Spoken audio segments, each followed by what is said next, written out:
Excellences, Mesdames, Messieurs, bonjour, soyez les bienvenus.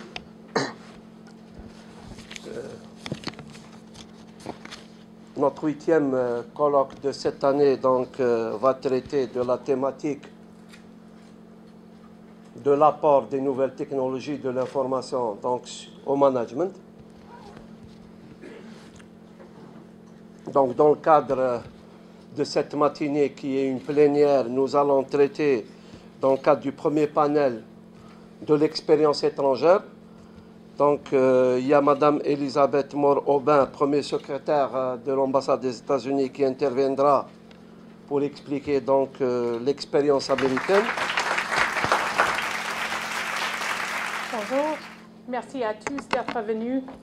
J'aimerais particulièrement remercier la Confédération des cadres de la finance et de la comptabilité pour l'organisation de ce grand forum de débat. Étant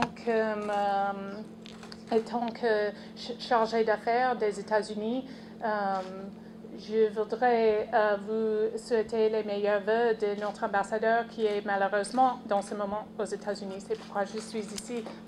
Donc, le management de l'innovation est un sujet largement méconnu, mais très important dans ces temps de restrictions budgétaires, surtout pour les gouvernements.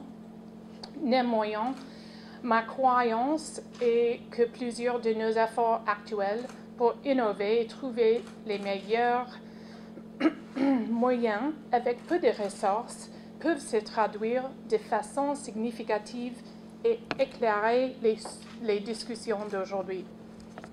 À Washington, le terme budgétaire sequestration, la séquestration, est le sujet dont tout le monde parle.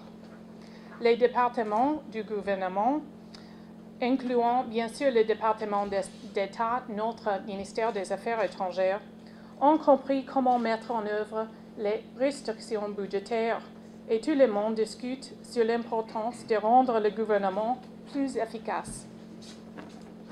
La phrase qui se répète sans cesse, c'est que nous devons être innovants pour aider notre département, bureau et employés à faire davantage avec un minimum requis. Alors, comment pouvons-nous essayer d'assumer nos responsabilités grandissantes avec les ressources en diminution? Pour commencer, que voulons dire par innovation? Pour simplifier, l'innovation est le processus d'améliorer ou d'adapter notre travail pour donner un meilleur résultat. Pendant que l'innovation est typiquement discutée dans un contexte d'amélioration technologique, le concept de l'innovation s'applique aussi au travail réalisé chaque jour par un individu.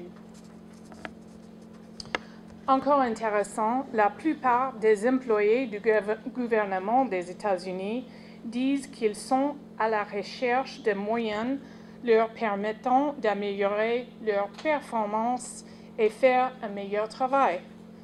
Bien sûr, qui parmi nous n'a jamais pensé aux moyens pour être meilleur? C'est certainement difficile d'être promu et de réussir sa carrière sans essayer de s'améliorer. Le problème que le gouvernement des États-Unis a trouvé est que seulement un peu plus de la moitié de nos employés disent qu'ils sont encouragés à innover et, même pire, un peu plus du tiers disent que la créativité et l'innovation sont récompensées. Si chacun a déjà essayé de s'innover, améliorer son travail, avoir une augmentation de salaire ou une promotion et recevoir une reconnaissance pour un travail pénible, alors que peut-on faire comme gérant pour s'assurer que ses employés se sentent encouragés et rémunérés pour leurs efforts? Quand les employés s'efforcent pour accomplir leurs objectifs avec peu d'argent et peu de staff, comment les dirigeants et gérants peuvent favoriser une culture de travail innovatrice? Bon.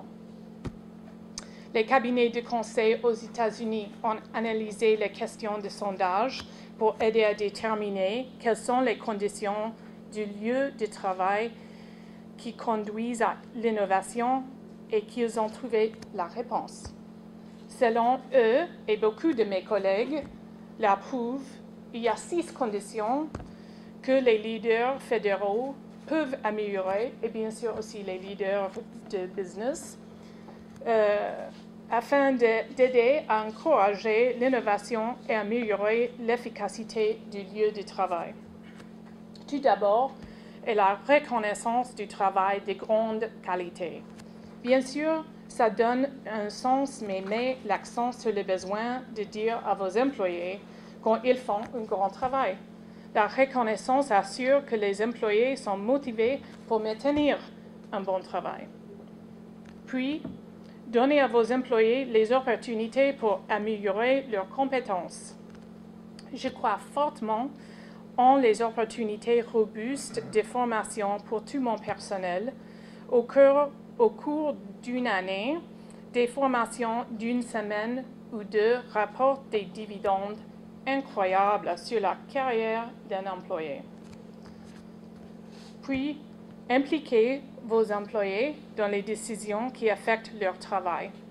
Alors que nous ne pouvons pas toujours prendre une décision qu'un employé veut, il est important pour les gens de sentir qu'ils ont une voix. Ça crée la confiance et la loyauté. Quatrièmement, s'assurer que vos employés ont un sens de responsabilité lorsqu'il s'agit du processus de travail. Ils vont être propriétaires de leurs résultats pour le meilleur ou pour le pire. Encouragez-les à posséder les processus qui les placent là. Aussi, en plus, fournir à vos employés les opportunités de diriger. Les employés talentueux doivent avoir la chance de diriger dans le but d'aider leurs collègues. C'est toujours important pour n'importe quelle organisation de s'agrandir et favoriser la prochaine génération des dirigeants dans leur rang. Enfin, travaillez pour gagner le respect de vos employés. Trop souvent, les dirigeants prennent le respect comme garantie. Nous pensons que c'est une chose qui nous est due. En réalité, c'est une chose qui est acquise et qui peut être perdue. Les dirigeants qui gagnent le respect de leurs employés trouvent une grande loyauté et une meilleure qualité de produits de ceux qui les dirigent. En bref, les employés doivent être reconnus pour leur bon travail, ayant une chance pour s'améliorer, être impliqués dans les décisions qui affectent leur carrière, avoir le pouvoir d'améliorer le processus, avoir les opportunités de diriger, et les dirigeants ont besoin de travailler pour gagner leur respect. Maintenant, je ne pense qu'il y ait une chose d'incroyable dans ces conclusions. Je pense que la plupart de nous ont intuitivement compris pourquoi promouvoir ces conditions aiderait nos employés à innover, s'améliorer et progresser. Et alors que nous pouvons oublier un peu de ces leçons de temps en temps, mais ils font nous un sens lorsqu'on y pense. Actuellement, ce que je trouve le plus fascinant étaient certains résultats que les cabinets de conseil ont trouvés, ce qui n'était pas aussi important pour stimuler l'innovation. Salaire, charge de travail et les ressources. Pour les États-Unis, dans les temps d'austérité, c'est une excellente nouvelle. Les budgets comptent bien sûr. Ça sera toujours facile d'en trouver plus. Cependant, la structure gouvernementale, financement et processus ne peuvent que supporter l'innovation, mais ils ne peuvent pas la créer. La création de l'innovation est le rôle des dirigeants. Ils doivent voir leur rôle comme créant l'environnement adéquat nécessaire pour leurs employés afin d'être efficaces et leur donner le respect, responsabilité et la liberté de faire un grand travail.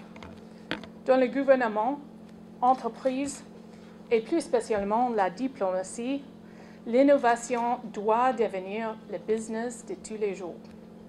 Si nous sommes appelés à faire face aux défis des restrictions budgétaires, la collaboration l'emportera sur la compétition et les bonnes idées doivent être reconnues, quelle que soit leur source. Alors, maintenant, vous savez mon point de vue sur la gestion de l'innovation et pourquoi elle est importante aujourd'hui. Le département d'État, notre ministère des Affaires étrangères, a besoin de bons gérants pour favoriser les environnements de travail innovants pour s'assurer que nous atteignons nos objectifs en temps de ressources limitées. En dépit de la séquestration, le gouvernement des États-Unis tâchera sans nul doute à continuer à bâtir fortement ses relations diplomatiques et économiques avec le gouvernement algérien et son peuple. La gestion de l'innovation est un des outils que nous avons pour garantir ce bon résultat. Merci beaucoup. Moi, c'est Dr Boutsalem, je suis chef d'entreprise dans le domaine de la biotechnologie. Donc, je tiens à reposer cette question parce qu'à chaque fois, je la pose, soit en présentant le Royaume-Uni ou aux États-Unis, parce que c'est le même problème, et un problème de langue.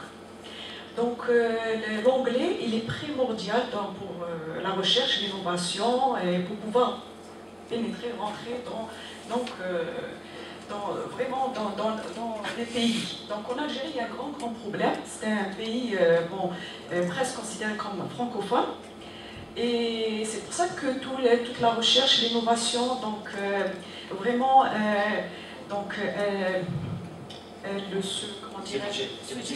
se dirige vers les pays francophones. Donc pour pouvoir aider, qui est innovation, pour que les gens restent en Algérie, il y aura de la recherche. En plus, vous êtes plus au courant que moi, il y a un méga projet sur la biotechnologie à Sidi Abdallah qui est en train d'avancer. Donc je pense que c'est urgent de prendre une initiative d'aider, je ne sais pas comment, qui est des écoles ou un programme de formation d'anglais. Moi, je travaille avec des grands chercheurs, mais qui ne parlent pas anglais, ils n'ont pas le niveau d'anglais, donc il y a vraiment un blocage. Donc, nous sommes très reconnaissants que c'est un grand problème, que l'anglais est vraiment la langue de business dans tout le monde. Et bien sûr, dans la recherche et les sujets scientifiques aussi. Comme l'ambassade, nous faisons beaucoup de projets pour aider avec l'enseignement d'anglais ici en Algérie.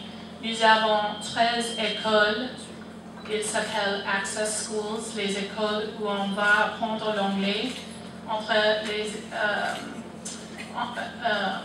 C'est pour les étudiants de moyenne école comme 14 ans à 16 ans, 2 jours chaque jour après l'école normale ici, on apprend anglais. Nous avons 13 écoles comme ça et nous avons trouvé une compagnie américaine qui a pris une de ces écoles comme Corporate Social Responsibility, comme sa responsabilité pour donner à la communauté de payer pour une de ces écoles. Nous avons aussi des English Language Fellows. C'est un an, une enseignante d'anglais vient enseigner dans une université en Algérie. Nous en avons 4 dans ce moment, ici en Algérie, qui donnent des cours. Le ministère des Affaires de l'Éducation nous a dit que nous avons besoin d'un plan Marshall Plan, pour apprendre anglais ici en Algérie. Nous voudrions avoir 800 enseignants d'anglais. Bon, c'est impossible pour nous de donner 800 enseignants d'anglais ici en Algérie, mais nous avons donné les noms des compagnies aux États-Unis qui cherchent et qui trouvent ces enseignants. si le gouvernement algérien veut les emporter un peu. Et je sais aussi que mes collègues britanniques font quelque chose de très similaire avec le British Council. Ils sont en train d'ouvrir pour offrir aussi des cours. Ici à Alger, nous avons notre programme avec Berlitz, l'école de langue, et nous envoyons chaque semestre 40 étudiants qui ne peuvent pas, qui n'ont pas les moyens de payer. Nous payons, le gouvernement américain paye pour leur apprendre anglais.